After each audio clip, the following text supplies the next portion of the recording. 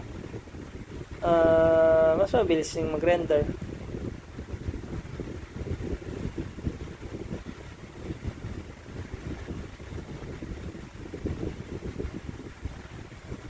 So, sana nagustuhan yung video. Sana natuto kayo. Please like, comment, subscribe, and share the video. Lalong-lalo na sa mga kaibigan nyong naka GoPromax din. Yan.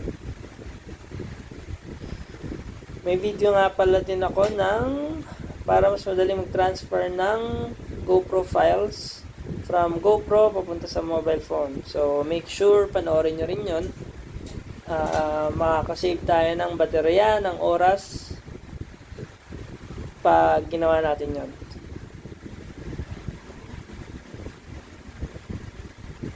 Panoorin nyo rin yung mga iba kong video, guys. Hindi pa ganun kagalingan, pero pwede na rin. So, yan. Tapos na. 1 minute lang natin render in 23 seconds na video. View media. Yan. So, pag ganito, so, ito na yun. Nakikita natin yung screen natin. And then, pag makikita nyo, ikot-ikot. And then, pag gusto nyo na siya, save sa gallery na, pinit natin yung share button plus blue, export button or share, then save to phone. Okay. So, ayan. Dali natin dito, gallery. Punta tayo sa GoPro exports. And then, nasa na yun?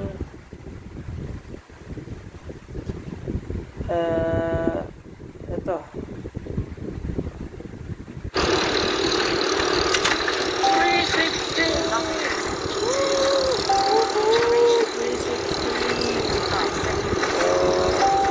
Dito natin sa Candado, Pampanga nung Marikina, San Miguel, Bulacan po tayo, tapos ikot Pampanga, Malolos, and then back to Marikina.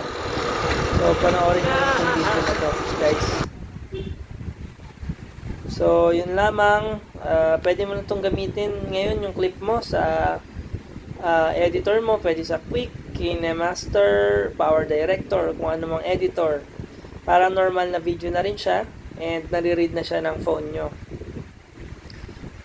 Yun lamang. Maraming salamat ulit. Bye-bye.